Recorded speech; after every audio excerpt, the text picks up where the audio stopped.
یہ جب یہ کیفیات ہماری اولاد تک پہنچیں گی تو اس کا جو اثر ہوگا نا، دیکھیں نا حضرت خالد بن میدان رضی اللہ تعالیٰ عنہ صحابی ہیں، ان کی صاحبزادی کہتی ہیں میرے والد رات کو کہا کرتے تھے کسی صحابی کو بلا کے لاؤ، تو میرے بھائی یا گھر والے کوشش کرتے اور محبوب کریم علیہ السلام کے غلاموں میں سے کسی کو بلا کے لاتے اور پھر ان کو حضور علیہ السلام کے پاس، حضور کے اس صحابی کے پاس بٹھایا جاتا۔ فرماتی ہیں پھر میرے والد ان سے فرمائش کرتے کہ مجھے میرے کریم رسول کی کوئی بات تو سناؤ، کوئی بات، کوئی تذکرہ۔ ہمارے ہاں چونکہ تقریریں روز ہوتی ہیں، جمعے میں تقریر ہو رہی ہے، محفل میں تقریر ہو رہی ہے، تو وہ لینے کا خاص ذوق اور لہجوں کا وہ وضو اور نیتوں کا وہ خلوص اور کشکول کا وہ سیدھا ہونا اور حصول کا وہ جذبہ اس کیفیت کا الا ماشاءاللہ نہیں رہا۔ کہا کوئی حضور کی بات سنائے تو کہتی ہیں وہ کریم محبوب کے صحابی میرے والد کو میرے نبی کی جب کوئی بات سناتے تو میرے والد رونا شروع کرتے، اور جب کچھ لمحے اس کیفیت میں گزار لیتے تو پھر ان کے لیے وہ دن رات گزارنا آسان ہو جاتا۔ جب نبی پاک علیہ السلام کی محبت کا یہ غلبہ طبیعتوں پر طاری ہوگا، مزاجوں پر یہ غالب ہوگا۔ ہم نے نا ابتدا ہی سی بالکل شروع سے ہی اپنے بچوں کو دولت کی بات سنائی، انہیں سکھایا پیسے کیسے کمانے۔ وہ فلاں کا بچہ ڈاکٹر بن گیا اتنے پیسے کما رہا ہے، فلاں کا بچہ انجینئر بن گیا اتنے پیسے کما رہا ہے۔ ہم نے اپنی اولادوں کو، اچھا وہ نتیجہ کیا نکلا، رزلٹ یہ نکلا کہ وہ بچوں کو پتہ چل گیا کہ سب سے قیمتی چیز تو دولت ہوتی ہے۔ اور پھر ایک ٹائم ایسا آیا کہ انہوں نے نا اپنے والد سے یہ کہنا شروع کر دیا کہ ابا جی اگر آپ بھی کوئی ڈھب کا کام کر لیتے تو آج ہمارے پاس پیسے زیادہ نہ ہوتے، کیونکہ ان کو جو سکھایا گیا تھا۔ اگر محبت کے انداز سکھائے جاتے شروع سے، وہ چیزیں دیکھیں نا ہم کتنی باتیں انہیں سکھاتے ہیں، اگر ان کے لہجوں میں وہ خلوص پیدا کرنے کی کوشش، حضرت لقمان علیہ السلام نے کئی نصیحتیں کی ہیں اپنے بچے کو، اور قرآن مجید نے سورہ لقمان کے اندر آپ کی ان نصیحتوں کو بیان فرمایا ہے۔ ایک مقام پہ حضرت لقمان نے اپنے بیٹے سے کہا تھا کہ بیٹا لفظ نہیں، تیرا نا لہجہ بھی ٹھیک ہونا چاہیے۔ کچھ لوگوں کے لفظ ٹھیک ہوتے ہیں، لہجہ ٹھیک۔ لہجے بھی بعض اوقات اگر محبت والے نہ ہوں تو بڑی تکلیف دیتے ہیں۔ وہ شوگر کے مریض ہیں، مثال دے رہا ہوں، شوگر کے مریض ہیں سسر صاحب، تو بہو نے پوچھا تھا ان سے صبح میں کہ ناشتہ لاؤں، تو انہوں نے کہا بیٹا ابھی میرا جی نہیں چاہتا، لیکن وہ شوگر ہے، گھنٹے دو کے بعد کمزوری ہے، بھوک لگ گئی تو آواز دی بیٹیا ذرا کھانا تو لانا۔ تب وہ ناراض ہو گئی، ابا جی میں نے تو صبح بھی پوچھا تھا آپ سے، گھنٹہ پہلے بھی، ابھی آپ نے پھر کھانا۔ اچھا وہ لے آئی، پر برتن ذرا زور سے پٹکے، اس نے دروازہ ذرا زور سے بند کیا۔ بوڑھوں کو اپنی تذلیل محسوس ہوئی، وہ لہجہ ٹھیک نہیں تھا۔ شام کو جب اس کی شکایت ہوئی کہ ذرا اسے سمجھائیے گا، تو وہ کہتی ہے اپنے شوہر سے کہ ابا جی سے پوچھیں بھلا میں نے کہا کیا ہے، تو کہا تو اس نے کچھ بھی نہیں۔ لفظ تو بتائے جا سکتے ہیں، کیا جملہ بتائیں، اس نے واقعی کچھ نہیں کہا، لیکن اس کا لہجہ، اس کا انداز، اللہ کرے میں جوانوں کو بات سمجھا سکوں۔ لفظ بھی ستھرے ہونے چاہیے اور تیرا لہجہ بھی ذرا باوضو ہو تو بات بن جائے گی۔ اگر تیرا انداز بھی تھوڑا، بعض لوگ صحیح بات کر رہے ہوتے ہیں پر صحیح لہجے میں نہیں کر رہے ہوتے، وہ ٹھیک کہہ رہے ہوتے ہیں پر ان کا انداز ٹھیک نہیں ہوتا۔ حضرت لقمان نے اپنے بیٹے سے کہا وَلَا تُصَغِّرْ خَدَّكَ لِلنَّاسِ، بیٹا لوگوں سے منہ ٹیڑھا کر کے بات نہ کرنا، تیرا انداز بھی شستہ ہو، تیرا لہجہ بھی اچھا ہو، تیرا چہرہ ٹیڑھا نہ ہو جب تو لوگوں سے کلام کر رہا ہو۔ میرے دوستو، انداز جب پیار والے ہو جاتے ہیں، لہجے جب خلوص والے ہو جاتے ہیں، جب ہماری اولادوں میں یہ محبتیں منتقل ہوتی ہیں، جب یہ محافل اپنا اصل حسن اختیار کر جاتی ہیں اور یقین کی اس دولت تک چلی جاتی ہیں، تو پھر وہ محبت کی جو کیفیت ہوتی ہے نا، وہ اس طرح کا رخ اختیار کر جاتی ہے کہ جس سے انسان محبت کرتا ہے پھر اس کے لیے وہ جذباتی ہوتا ہے۔ چھوٹے چھوٹے بچے بھی جو ہوتے ہیں نا، چھوٹا بچہ، چلے اگر آپ کا تجربہ نہ ہوا تو یہ تجربہ کر کے دیکھیے گا، چھوٹا بچہ جس کی 4-5 سال عمر ہے نا، اس کے والد کبھی گھر میں اپنی ہی زوجہ سے، آپ کی توجہ ہوگی میری بات پر، والد اگر اپنی ہی اہلیہ سے گھر میں کوئی سخت بات کرتے ہیں نا تو بچے کو پیار ہے ماں سے، ابھی اسے پتہ نہیں ہے بات کیا ہو رہی، ارے ماشاءاللہ، ابھی اسے خبر نہیں ہے کہ بات کیا ہو رہی ہے اور اس کا پس منظر کیا ہے اور پیش منظر کیا ہے، لیکن اگر کوئی تلخ بات والد کرتا ہے نا اپنی بیوی سے تو بچہ 4-5 سال کا ہے تو ماں کے حق میں کھڑا ہو جاتا ہے، نہیں کھڑا ہو جاتا، کہتا خبردار میری اماں سے بات کوئی نہ کرنا، حالانکہ اسے ابھی پتہ نہیں ہے کہ اس کا پس، اللہ کرے میں آپ کو سمجھا سکوں، اور خدا کے بندو 4-5 سال کا بچہ چونکہ ماں سے محبت کرتا ہے اور خالص کرتا ہے اور صحیح والی کرتا ہے تو اپنے ہی والد کے سامنے اپنی والدہ کے حق میں کھڑا ہو جاتا ہے، اور اگر اس کا بس چلے تو ہو سکتا ہے وہ سختی بھی کرے، خبردار میری اماں کے بارے میں، میری والدہ کے بارے میں بات نہ کرنا، تو 5 سال کے بچے کو اگر ماں سے محبت ہے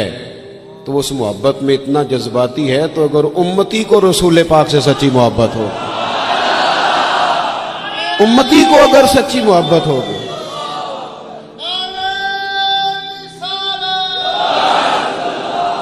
تو ڈاکٹر اقبال سے نا، ڈاکٹر اقبال سے کسی شخص نے مطالبہ کیا، کہا ایک جگہ پہ جانا ہے، وہاں کچھ لوگ نا نبی پاک علیہ السلام کے علم کے موضوع پر کوئی بحث کریں گے، مباحثہ ہوگا علم شریف پر، آپ کی توجہ ہے میری بات پر، تو اقبال ناراض ہو گئے، کہنے لگے میں تھوڑی جاؤں گا، کہا کیا مطلب، کہنے لگے اس جگہ چلا جاؤں جہاں میرے نبی پاک کا علم تولا جا رہا ہے، کیا بات کر دی تم نے، جو تولیں گے، جو پرکھیں گے، جو حدود قائم کریں گے، جو اسے حدود میں بند کریں گے، جب رسول پاک علیہ الصلوۃ والسلام کی خالص محبت فقط نعروں والی نہیں، فقط میں وہ یہ نہیں کہ وہ نعت خانے کہہ دیا دونوں ہاتھ جو کھڑے کر لے وہ عاشق رسول ہے، اور جس نے کھڑے کر لیے اس کا عشق بھی مکمل ہوا، وہ ختم ہو گئی بات، جس نے آج بلند آواز سے نعرہ لگا لیا اس کا عشق تکمیل کو پہنچا، او بھائی جو عاشق رسول ہے وہ دکان پر بھی عاشق رسول ہی ہے، وہ اپنا کاروبار کر رہا ہے وہاں بھی محبوب کی محبت ہی کی بات کر رہا ہے، اور نبی کریم نے فرمایا ہے، حضور نے فرمایا جو سچا تاجر ہونا کار تجارت رہا ہے پر سچا ہے، فرمایا جو سچا تاجر ہوگا اسے قیامت کے دن اللہ تعالیٰ نبیوں کے ساتھ جگہ عطا فرمائے گا، وہ وہاں بھی عشق رسول کا مظاہرہ کرے جب دکانداری کرتا ہے، اس وقت بھی صداقت کا خیال رکھے، سچائی کا خیال رکھے، دیانت کا خیال کرے، تو محبت میں جب وہ خاص وارفتگی اور خاص شوق پیدا ہوگا، پھر کسی قادیانی کو، کسی بے دین کو موقع نہیں، آپ کو پتہ ہے امام اعظم ابو حنیفہ فرماتے ہیں، ایک بات ہے اگر آپ سمجھ سکے تو، امام صاحب فرماتے ہیں کہ معاذ اللہ ثم معاذ اللہ نقل کفر نہ باشد، اگر کسی شخص نے دعوی نبوت کیا اور کسی نے اس سے دلیل مانگی، یہ بات بڑی قابل غور ہے، سمجھیے گا، ایک شخص نے معاذ اللہ یہ دعویٰ کیا کہ میں نبی ہوں، اور اگر کسی نے اس سے دلیل مانگی کہ تو نبی ہے تو دلیل دے، اگر دلیل مانگی تو یہ مانگنے والا کافر ہو جائے گا، کیوں دلیل مانگی تو نے، ضرورت کیا تھی بھئی، یہ تو اب ہو ہی نہیں سکتا کہ رسول پاک کے بعد کوئی نبی آئے، تو دلیل مانگنے کا معنی، بات سننے کا مطلب، اس پر یہ کب ہوگا جب محبت کو پورا عروج ملے گا، جب رسول پاک علیہ الصلوۃ والسلام کے ساتھ جذباتی وابستگی،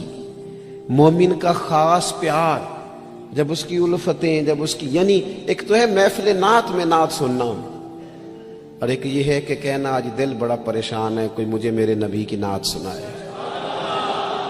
ایک تو یہ ہے کہ محفل میں آ گئے تو محبوب کا تذکرہ کرنا، اور ایک یہ ہے کہ مولانا آج میں بڑی تکلیف میں ہوں، حضور کے فضائل کی کوئی بات تو سنائے، کوئی خصائل، کوئی شمائل کا باب تو چھیڑے، جب دلچسپیاں پوری طور پر رسول پاک کی ذات والا صفات سے جم جائیں گے اور نبی پاک علیہ الصلوۃ والسلام کے ساتھ تبھی میلان پوری طرح ہو جائے گا، اور یہ بار بار قوم میں کرنے کی ضرورت ہے، محبت کا انداز بار بار اختیار کرنے کی ضرورت ہے، اس میں بار بار خوبصورتی لانے کی ضرورت ہے۔ مفتی اعظم پاکستان خلیفہ اعلیٰ حضرت سید ابو البرکات شاہ صاحب رحمۃ اللہ علیہ، جب بڑھاپا آ گیا نا، بڑے علیل ہو گئے، تو حضرت کے لیے مطالعہ کرنا مشکل ہو گیا، تو شاگردوں سے کہتے کہ شیخ محقق رحمۃ اللہ علیہ کی مدارج النبوت اٹھا کے لاؤ۔ جب وہ کتاب لائی جاتی تو فرماتے اس میں جو محبوب کے فضائل کا باب ہے نا، ذرا مجھے پڑھ پڑھ کے سناؤ، میرا دل ٹھنڈا ہوتا ہے، ذرا نا مجھے محبوب کی باتیں سناؤ، میری نا اس سے طبیعت لگتی ہے، میرا دل چاہتا ہے کہ مجھے حضور نبی رحمت علیہ السلام کا تذکرہ سنایا جائے، ان ساری کیفیات کو میں اپنے اندر محسوس کر دوں۔ میرے عزیز، جب تک یہ خاص رنگ ہم اپنی طبیعت میں پیدا نہیں کرتے اور آنے والی نسل کو یہ منتقل نہیں کرتے، جب تک وہ خوبصورتی، دیکھیں حالات رہیں گے، حالات اچھے برے رہتے ہیں۔ ہمارے یہاں کچھ لوگ کہتے ہیں مولانا صاحب، پیر صاحب، آپ کو تو ذمہ داری ہی یہ ہے، پر ہم پریشان بڑھیں، اور اتنے مسائل کے بیچ اگر آپ ہمیں کہیں محبت کی بات کریں تو میں آپ سے عرض کروں، مسائل تو سب کے ساتھ رہتے ہیں۔ ہاں، ہمیں یوں لگتا ہے کہ سامنے والا شاید بڑا سکھی ہے۔ میں آپ کو بڑی ذمہ داری سے کہتا ہوں، بڑے لوگ جو ہوتے ہیں نا، ان کے دکھ بھی ذرا بڑے بڑے ہی ہوتے ہیں،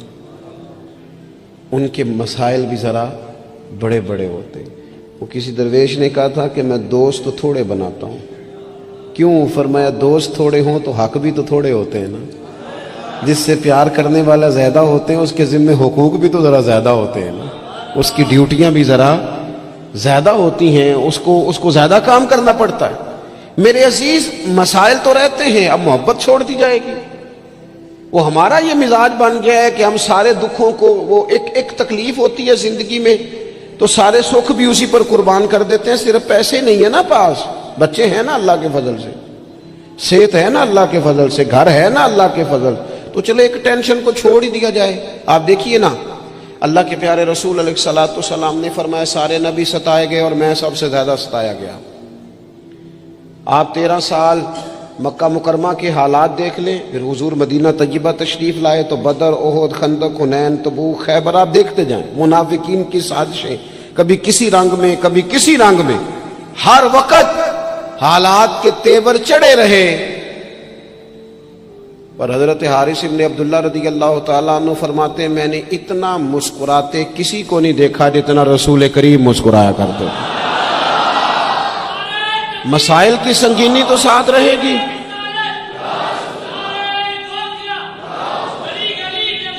لیکن میں اکثر کہتا ہوں، آج بھی میں دوپہر میں کہہ رہا تھا، پھر کہتا ہوں، ہم رہتے ہیں ناخوش لوگوں کے درمیان،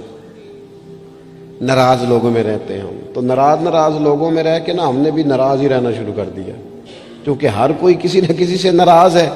چاروں جانب ناراض لوگ ہیں، تو لہٰذا ہماری طبیعتیں بھی تھوڑی تھوڑی ناراض ہی رہتی ہیں۔ وہ لہجے اس طرح کے ہو گئے، انداز اس طرح کا ہو گیا، تھوڑی سی شگفتگی لائیں طبیعت میں، تھوڑا مزاج میں حسن پیدا کریں، تھوڑا سا نا خطاؤں کو بھولنے کا بھی مزاج بنائیں، تھوڑا سا نا طبیعت اس طرح کی بنائیں کہ کچھ چیزوں میں گنجائش بھی ہو، تھوڑا دل بڑا ہو، تھوڑی آسانی ہو گھر میں بیٹھے بیٹھے۔ ایک دن نبی رحمت صلی اللہ تعالی علیہ وسلم نے فرمایا عائشہ ایک بات کروں تمہارے ساتھ؟ یا رسول اللہ میرے نصیب جاگ گئے، فرمائیے۔ تو حضور فرمانے لگے جب مجھ سے ناراض ہوتی ہو پھر بھی مجھے پتہ چل جاتا ہے، اور جب تم خوش ہوتی ہو پھر بھی مجھے پتہ چل جاتا ہے۔ تو حضرت عائشہ صدیقہ رضی اللہ تعالیٰ عنہ عرض کرنے لگی یا رسول اللہ صلی اللہ تعالیٰ علیہ وسلم، مجھے میری ماں روئے، میں اور آپ سے ناراض۔ تو حضور فرمانے لگے بتاؤں پھر؟ یا رسول اللہ فرمائیے۔ تو محبوب فرمانے لگے کبھی کبھی قسم اٹھاتی ہو؟ حضور اٹھاتی ہوں۔ فرمایا جب خوش ہوتی ہو تو قسم اٹھاتی ہو کہ مجھے رب محمد کی قسم، اور جب تمہارے دل میں کوئی بات ہوتی ہے تو پھر کہتی ہو مجھے حضرت ابراہیم خلیل علیہ السلام کے رب کی قسم۔ پھر یہ لہجہ ہوتا ہے۔ سیدہ عائشہ صدیقہ کہتی ہیں لوگوں میں تمہیں بتا نہیں سکتی میری کیفیت کیا تھی۔ یا رسول اللہ آپ لفظوں کا بھی خیال فرماتے ہیں، کوئی کیا سوچ رہا ہے، کوئی کیا بول رہا ہے، آج کل اس کی گفتگو میں کیا، یہاں تک کریم خیال کرتے ہیں، یہاں تک آپ مہربانی فرماتے ہیں۔ ہم کہاں خیال رکھتے ہیں کسی کا لہجہ کیا ہے، کوئی بیچارہ آج کل کس تکلیف میں، ہمیں کیا لگے؟ اپنے آرام سے زیادہ اور اپنی طبیعت کے سکون سے زیادہ تو ہم کسی چیز کو جاننے کو تیار ہی نہیں ہیں۔ کہاں مجھے پتہ چل جاتا ہے۔ حضرت عائشہ صدیقہ رضی اللہ تعالیٰ عنہ عرض کرنے لگی، حضور میرے ماں باپ قربان ہو، میری زبان سے نام ہی جاتا ہے، میرے دل میں ہر وقت آپ موجود رہتے ہیں۔ دل میں لہجہ جب محبت والا ہو، انداز جب ذرا پیار والا ہو، جب تھوڑا سا نا ہمیں پیار کرنا آئے، لیکن نا اچھے برے لوگ مل ہی جاتے ہیں، تلخ رویے والا بھی کو مل ہی جاتا ہے، لیکن اگر ہمارا رویہ ٹھیک ہوگا نا تو بڑی ساری چیزیں ویسے ہی ٹھیک ہو جائیں گی۔ میں کچھ لوگوں کو دیکھتا ہوں وہ نا پیار نہیں کرنا چاہتے، وہ تھوڑی دیر کے لیے شفقت نہیں کرنا چاہتے، وہ اقبال کہتے ہیں کوئی کارواں سے ٹوٹا کوئی بدگماں حرم سے، کیونکہ میرے کارواں میں نہیں خوبے دل نوازی۔ یہ جو آگے لگے ہوئے ہیں انہیں پیار نہیں کرنا آتا، اگر انہیں پیار کرنا آتا تو بڑے سارے لوگ ٹوٹ کر نہ جاتے۔ کچھ مزاج میں درگزر ہو، کچھ محبت کا لے جاؤ۔ یعنی ایک تو یہ ہے نا کہ ہم بتا رہے ہیں، دکھا رہے ہیں، سمجھا رہے ہیں، اور ایک یہ ہے کہ آگے پیچھے دائیں بائیں دیکھا جائے، جب کوئی نظر نہیں آ رہا تو پھر جیب سے تسبیح نکلے اور حضور پر درود و سلام شروع ہو۔ پھر کیفیات اور قسم کی ہو۔ جب یہ خاص وابستگی نصیب ہوگی اس کے بعد کسی کو جرت نہیں ہوگی ہمارے گھروں کے اندر داخل ہو کے فتنہ گری کرنے کی۔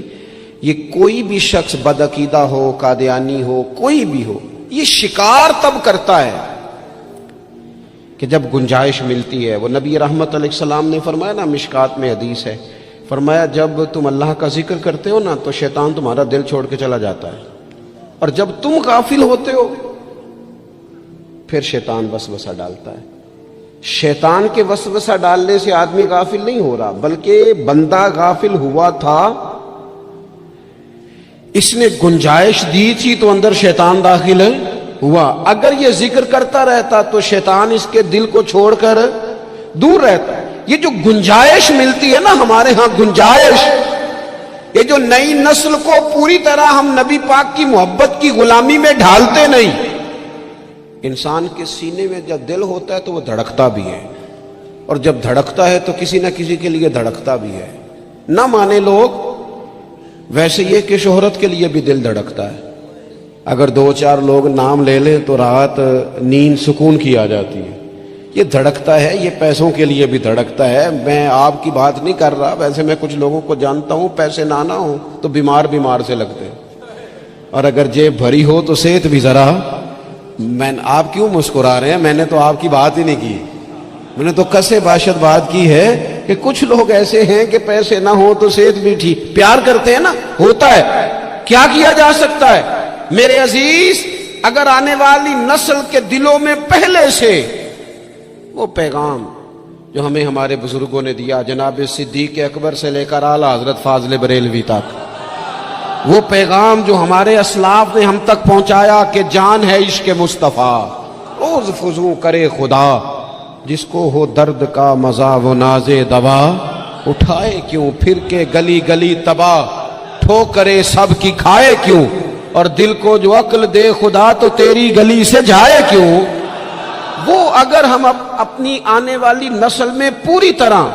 ہمارے بچے کیوں دلیل پوچھیں گے کسی سے؟ کسی کی طاقت کیسے ہوگی ان سے بات کرے؟ لیکن ہم نے نا انہیں کاروبار تو سکھائے ہیں، طریقے تو سکھائے ہیں، وہ خاص رنگ نہیں سکھایا۔ میری گفتگو مکمل ہو گئی، یہ کچھ میں نے سائیڈ پہ کر دی ہیں جو میں نے کسی کو بتائی، تو رمضان شریف میں ایسی نیکیوں کا موقع ملے گا۔ کچھ چھپا لیں، قیمتی چیزیں سب کو نہیں بتائی جاتی، چھپائی جاتی ہیں۔ جو جن کو قیمتی سمجھتے ہیں نا، کروڑوں روپیہ جس کے پاس ہو وہ تھوڑی بتاتا ہے۔ میرے گھر میں 50 تولے زیور پڑا، تھوڑی کو بتائے گا۔ تو قیمتی چیزیں بتائی نہیں جاتی، چھپائی جاتی ہیں۔ اپنی نیکیوں کو قیمتی بنائیں، ان کو چھپائیں۔ اللہ کے حضور دعا کرتا ہوں، یہ حضرت نے بھی اس پر بات کی تھی اور مجھے بھی ارشاد فرمایا، یہ جو آپس کی رنجشیں ہیں نا، جب مقاصد بڑے ہوتے ہیں پھر رنجشیں نہیں ہوتی۔ آپس کی رنجشیں، بس ایک حدیث پاک عرض کرتا ہوں، اگر آپ کی سمجھ میں آ گئی تو بات۔ ہمارے ہاں نا کچھ لوگوں نے سنتوں کو بھی مخصوص کر لیا نا کہ یہ والی سنت ہے۔ بھئی تمام ظاہری سنن اور آداب پر بھی عمل کریں اور جو باطنی کیفیات ہیں اس پر بھی غور کریں۔ ترمذی میں حدیث ہے، امید ہے آپ یاد رکھیں گے۔ نبی رحمت علیہ السلام نے فرمایا، اے انس، اے میرے بیٹے، تم سے ہو سکے تو صبح اس حال میں کرنا کہ تمہارے دل میں کسی کے لیے بغض نہ ہو۔ صبح اس حال میں کرنا کہ تمہارے دل میں کسی کے لیے بغض نہ ہو۔ اور محبوب فرمانے لگے، یہ میری سنت ہے، یہ میری سنت ہے، یہ میرا طریقہ ہے دل کو۔ اور ایک حدیث پاک میں حضور نے خود فرمایا تھا، کوئی کسی کے بارے میں مجھے بات نہ پہنچائے، میں اپنا دل تمہارے بارے میں صاف رکھنا چاہتا ہوں۔ اپنے دل سے نہ ان چیزوں کو نکال پھینک کے، اور اگر آج یہ چھوڑ جائیں گے نا مسجد کے باہر، تو پھر تو رمضان میں ہلکے پھلکے ہو جائیں گے انشاءاللہ تعالی۔ آنے والا وقت بہتر گزرے گا۔ اللہ تعالیٰ توفیق عمل عطا فرمائے۔